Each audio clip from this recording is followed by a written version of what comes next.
Super Rugby Aotearoa Dream Team for the third round. These four teams in action. Kind of a nice round in that the games were all pretty close. So we kind of get a decent mix of guys from all the teams, which again is nice for a bit of a change. I'll go through the guys I picked. There were some positions, especially loose forward, in which there were a lot of key performers and outside backs as well. Those are glory hogs. Do like getting some tries and whatnot, but anyway, I'll go through my 15 guys. As always, if it's your first time watching, it's not a strict 1 through 15. It's more loosely by their positions. For example, this week I've picked a couple of guys who played in the same jersey number. But anyway, you get the idea, and yeah, you guys can let me know your thoughts as well. Start with some props, and I'm going to go with a Bluesman and Alex Hodgman. Maybe didn't get traditionally the same plaudits as his All Blacks propping partner in Ofa Tuangafasi. And Tuangafasi did put on a huge hit early. I forget who he hit, but it was a massive, massive hit early. But I think he only made about 3 tackles in that game. So Hodgman had 12. 12 from 14 tackles, which is a hell of a shift for a prop. He's the number one Blues tackler in that defensive effort. Very solid. 7 runs, 7 meters, which is exactly how many meters per run a prop should be making. Nothing too flashy here. Beat 2 defenders, and I think he was in the build-up to one of the tries. Like he went through one defender and really got over the advantage line to put the Blues on the front foot. He had 3 passes, didn't concede a penalty. Scrum was good, and he was very busy all round. So a good shift from him. Other prop, I'm going to go with Michael Alatoa from the Crusaders. Again, partially on the back of a massive defensive shift. 14 out of 15 tackles from him, and that Crusaders side was asked to make a lot of tackles in that, especially in that second half. 4 runs for 4 meters. So again, you're averaging 1 run, 1 meter. That's perfect. That's the ideal number. 1 pass, 1 defender beaten, 1 offload, 1 penalty conceded. Scrummaging was as always pretty good. I think they might have got the better of the Chiefs at least one time in terms of the refs' penalty count. But either way, he was pretty rock solid, and for the most part, pretty happy with his shift as well. Both these props making like 12 and 14 tackles is very, very busy for the big boys. Hooker, I think we had a few kind of good performers this week, but the guy I'm going to go with is also another Crusader. So we got Blues, Crusaders, and another Crusader. I've gone with Cody Taylor. Probably was a bit in his shell last week, maybe first run as starting captain. Not so much this second week. He had 4 runs for 26 meters, which, like I said, for a front rower is disgraceful, but that's kind of what you expect from the likes of him and Dane Coles and whatnot these days. He had a clean break again for a front rower. Come on, man. A defender beaten, a pass, 14 out of 15 tackles. And again, if you're looking at his primary job, scrummaging, good, and line out. The Crusaders were operating at 92%. So it doesn't get much better than that, especially given those conditions, which were, down in Christchurch, pretty horrendous. So, yeah, solid effort from those fellas.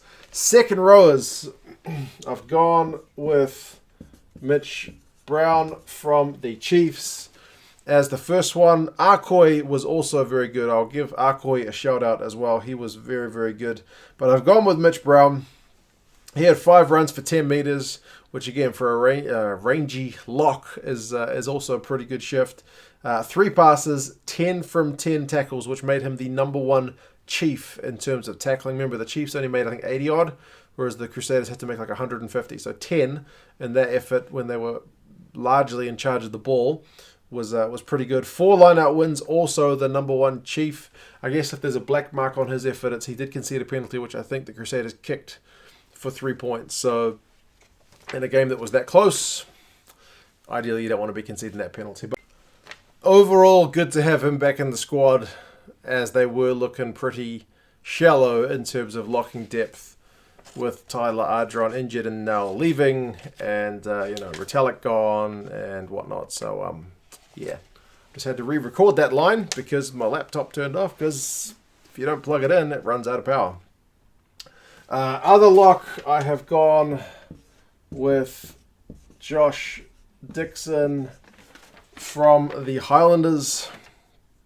Again, Pari Parkinson was also very, very good, man. So you can kind of pick either one of those guys and be pretty happy. But I've gone with Dixon. 4 runs, 3 meters, is less spectacular with ball in hand. 5 passes though, 8 from 10 tackles, 5 line-out wins, and 2 line-out steals. So the Highlanders, in terms of their line-out operations, still look to be a good team. Now the Blues line-out didn't exactly fall to pieces. I was going to use a phrase which was a bit more heavy-handed, but there you go. It didn't fall to pieces, but it was certainly under a bit of pressure. And I think you've got Dixon to thank for that. And their own lineup was pretty solid. And again, you've got Dixon to thank for that as well. So again, primary job, he's making tackles, he's doing line-out stuff. So yeah, good effort from him. Loose forwards, I have gone with... There's a pen that works. I just switched it up. Shannon Frizzell. I swear this marker is newer than this one, but the new batch sucks. Shannon Frizzell. Big effort from the big man. He had a try in this game. 5 runs for 15 meters for him is not huge numbers, because we know he can be a real powerhouse runner. But still, it's solid. 3 meters per carry. He beat a defender. He had 13 out of 14 tackles, which made him the number 1 tackler for the Highlanders. And generally, again, you wouldn't think he's your guy for tackles necessarily. You'd think maybe Dylan Hunt, but it was Frizzell this week. And he managed 3 turnovers. 3 turnovers. So again, yeah, you'd think that's Hunt, but this guy was doing a bit of both. I've also gone with Dalton Papali'i. I could have gone Satutu, man. I initially had Satutu down, but I switched it to Papali'i. Satutu is the darling at the moment of the New Zealand rugby media. Everyone wants him to be in a black jersey. Rightly so, because, I mean, he had a charge down, bunch of tackles, 1-2 turnovers, Satutu on his own. See, I even wrote down his stats. But I've switched it to Papali'i. He got 2 tries, which is crucial in that game.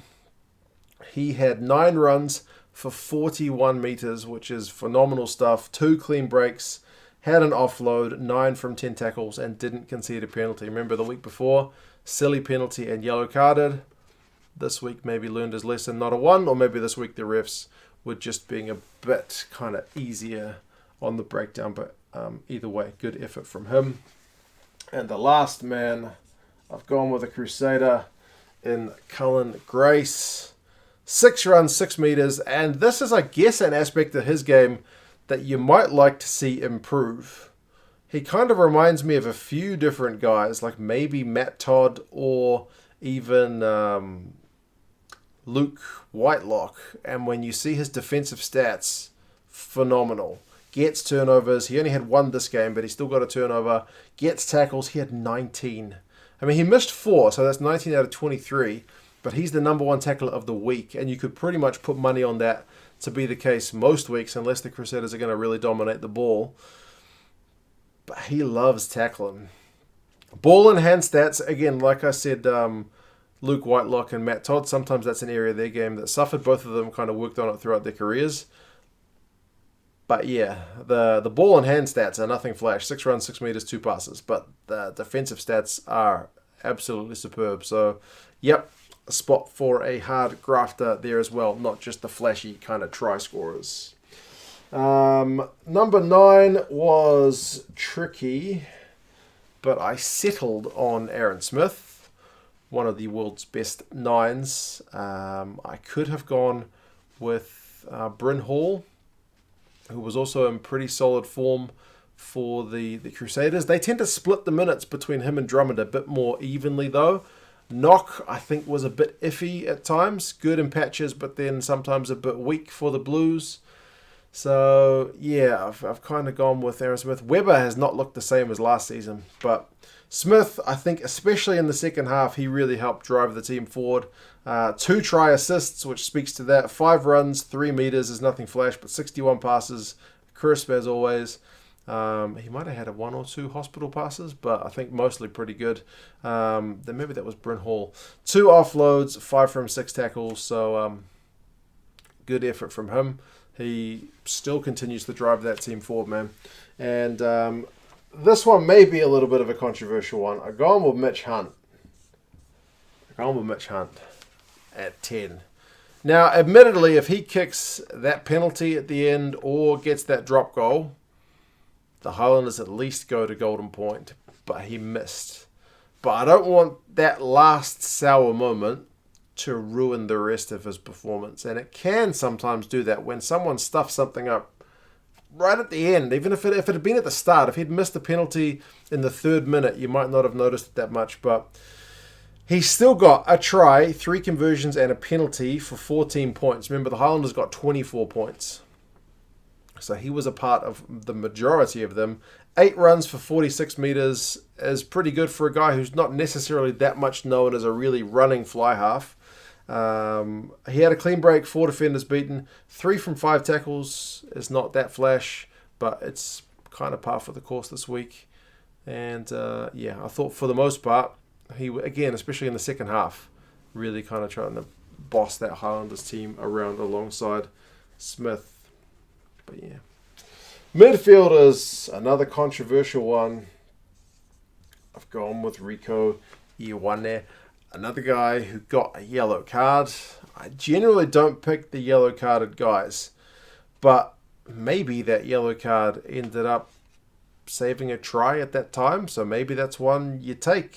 I don't know. He still had a try of his own.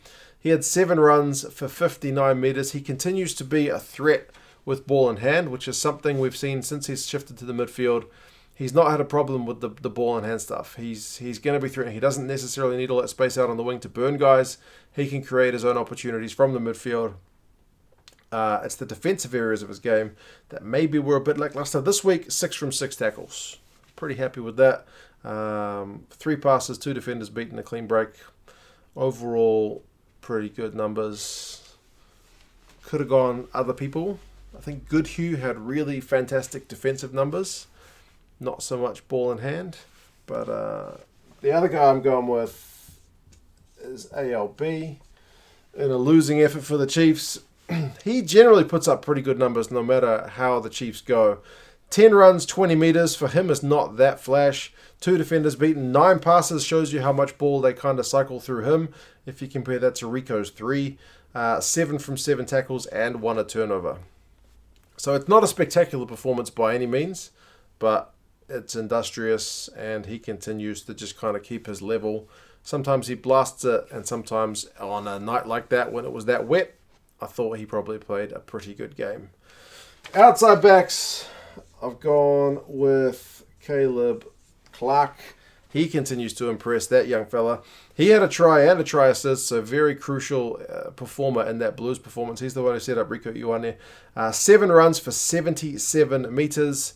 Had 2 clean breaks, 4 defenders beaten, and an offload, which set up the try. 7 from 9 tackles, which is solid for an outside back. You'd have to say probably quiet in the second half, but so were the Blues generally. I think we only scored 5 points in that second half, so yeah. Another guy from the Blues, I've gone with Beauden Barrett.